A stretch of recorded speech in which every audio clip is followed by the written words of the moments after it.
I've seen just about everything. Seen queens overthrow kings, and straights flushed away. I felt the sweat after every re-raise, and nearly buckled after bad beats. Seen rags lead to riches, and witnessed countless miracles on the river. So if you want to play, take a seat and show me something I haven't seen. We play at FullTiltPoker.com.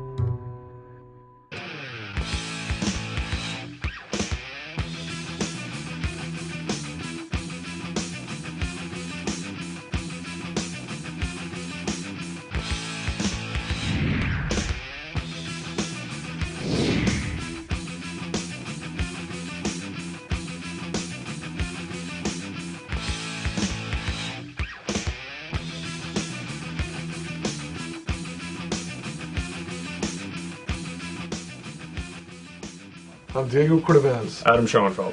Welcome to The Scoop, brought to you by Full Tilt Poker.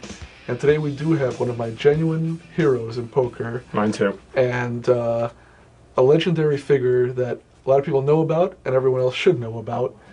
And better than that, he is a tremendous raconteur, and he's got phenomenal insights and stories from 30 years of poker and high-stakes gambling. Billy Baxter. Billy Baxter. A few years ago, I saw this feature because it was the anniversary of Jackie Robinson breaking the color barrier in baseball. They interviewed all these younger players, and it was shocking to me that these guys didn't even know who Jackie Robinson was, much less the fact that he'd had such an impact on baseball and sports. And you've had this enormous impact on poker, making poker a viable profession in the way you challenge the IRS. Do people appreciate this? Do people know about this when you play younger guys or people who are newer to poker? You know, occasionally, because it's gotten a little press in the last few years through Card Player and different things and all, but basically before that, a lot of people didn't really realize that it had happened.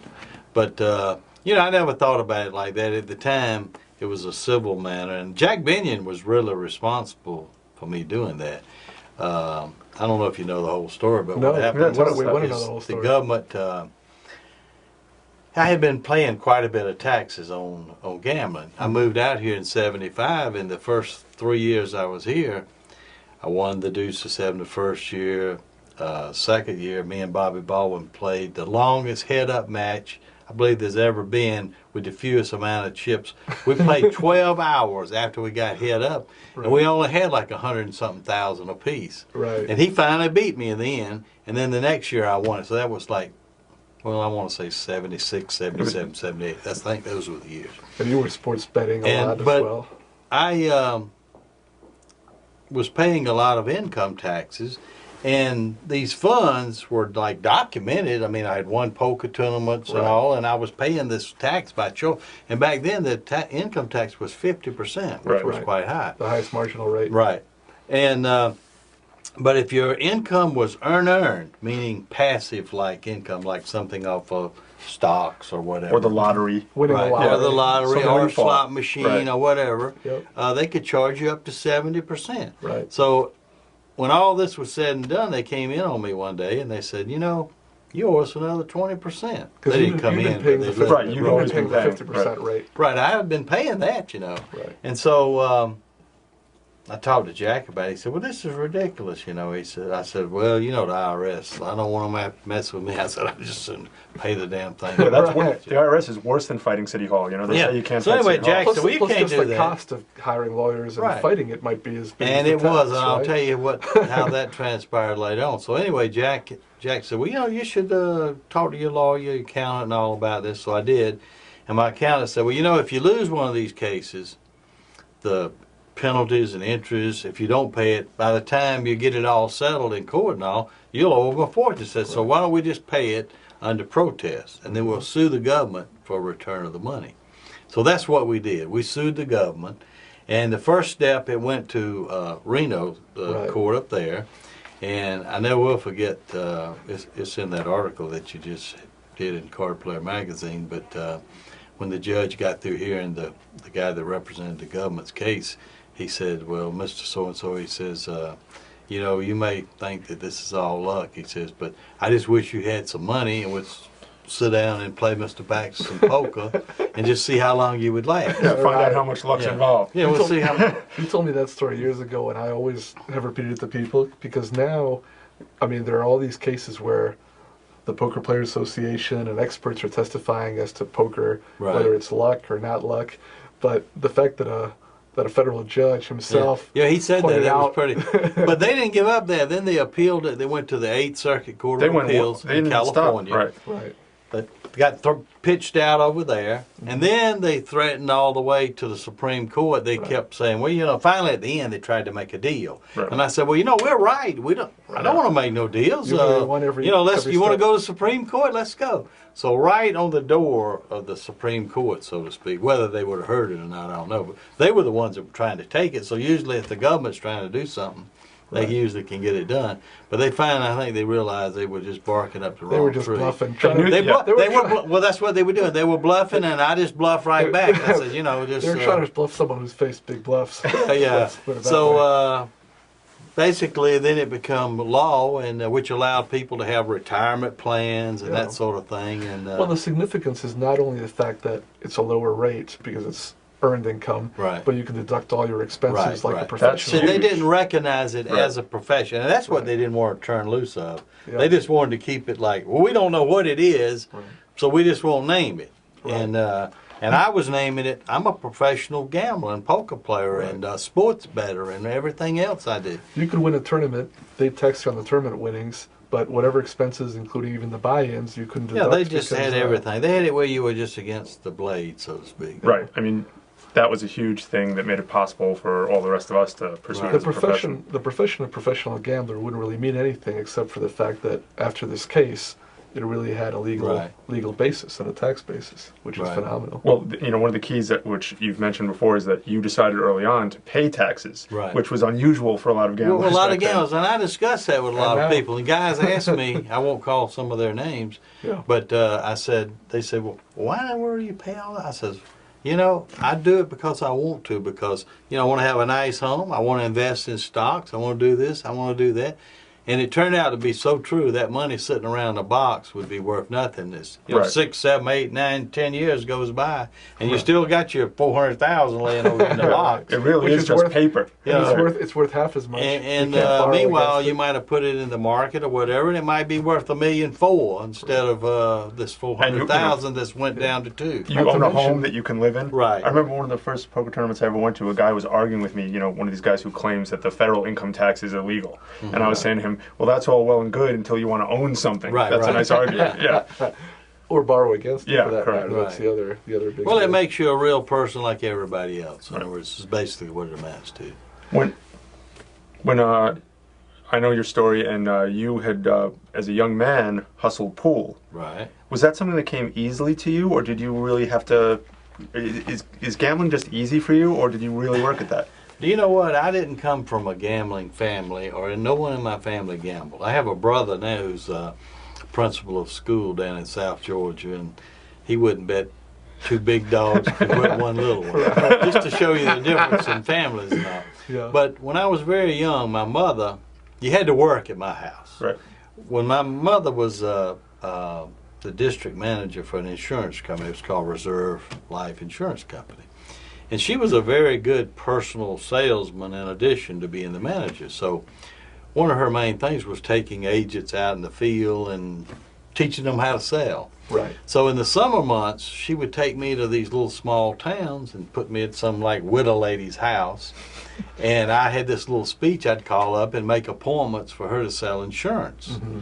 And later on that day, but rather than me go with, after I made like as many as she could see, I'm done. Right. So now what I do, so rather than go with her on the sales appointments, she would drop me downtown, my little treat, so to speak. I could go to a little movie theater at one of these little small towns. Your reward for all these cold calls Right. that you have to make. So now I find out these towns have pool rooms. And I didn't know the significance of that, but I started going in there, and then I found out people paid for a quarter and 50 cents. And I got better and better and better. And then by the time I was 16, I actually had saved up like $5,000, which was a lot of money back in those days, Yeah. from shooting pool and A all. lot. And you were 16 So years my old. gambling so- career just kind of propelled on from there. Then when I got 18, I found out there was this bar around on Main Street of town where it wasn't a gambling place, but they allowed successful businessmen. They were like the lawyers and Right. maybe a doctor or an engineer, whoever. When they got off work, they came in there, they had a drink. They could play in this little room in the back. Nobody cut the pot. They dealt themselves. It was dealer's choice. You know, so which is the reason it was allowed to go on, because gambling was illegal. Right. This is a gentlemanly. Yeah, it was just a gentleman's atmosphere. game that the guy allowed people to play there. He wasn't making anything out of it other than they would come in his bar. Right. So anyway, I said, you know, if I could get in that game. So I got in that game, and I tell you what, I look back on that, those guys, I remember every one of them's names too, but they were all very, very successful people in business and remained so all their lives, all of them. They were the toughest crew you ever been around. Like, they broke me so many times. They'd break me and they'd send me back. I'd go back to the pool room and I'd make me some more money, and I'd come back and they'd break me again.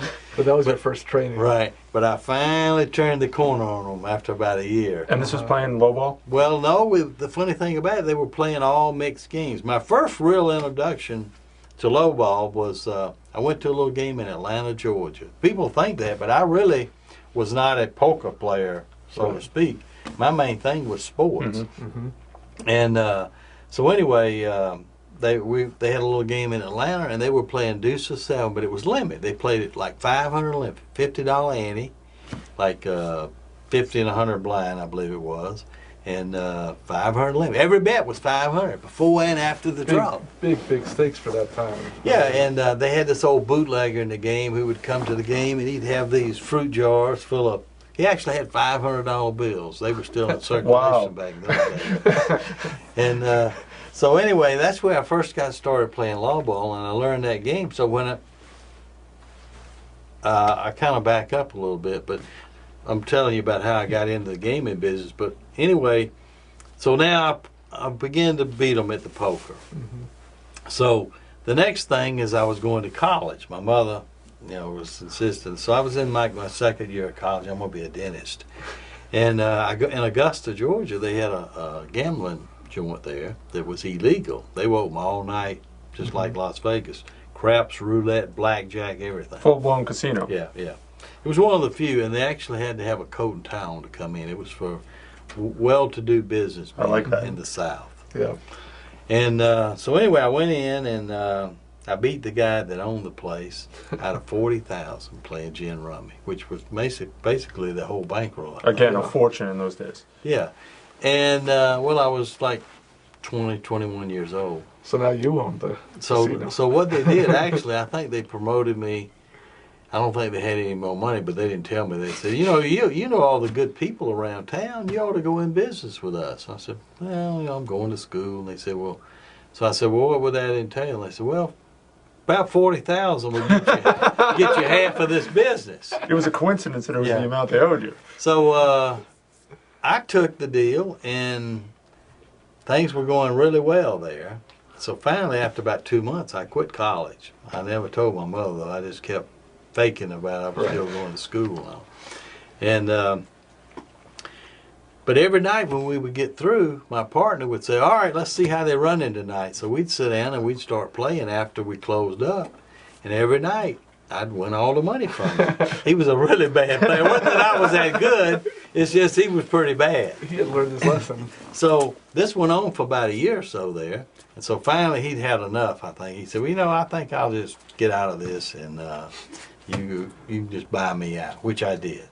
And I spent quite a bit of money remodeling the place and all. And a lot of this is in Sports Illustrated. They did an article on me in 1984.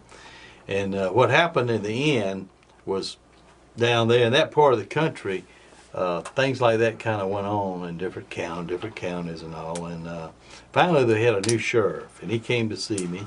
And he said, Billy, says, this has been going on a long time, and I know this ain't no organized crime or anything. You're a local boy. I graduated high school there, grew up, was raised there.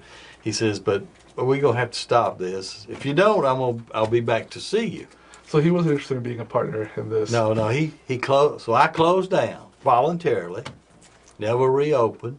And then I went into sports. I had to find something to do. So now I'm going to, what am I going to do next? I'm sports, and I was booking at the time. Mm-hmm. I was taking bets on sports, and then at night I had a guy that would drive me like to Macon, Georgia on Tuesday. All the bookmakers straightened up there. They had a big poker game there.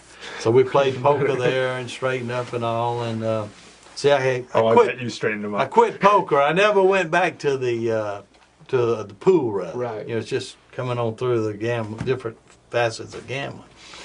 Thanks for joining us on The Scoop, brought to you by Full Tilt Poker. And if anyone deserves multiple parts, unlimited even, it would be Billy Baxter. I think we should change it to The Scoop with Billy Baxter. Yes. Right. So join us for our next episode. Look for it on Card Player TV and write to us at thescoop@cardplayer.com.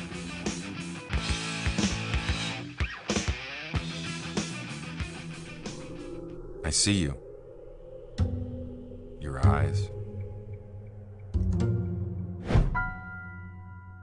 Your hands. Your chips. Everything.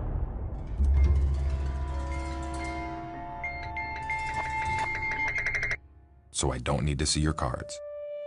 We play at fulltiltpoker.com.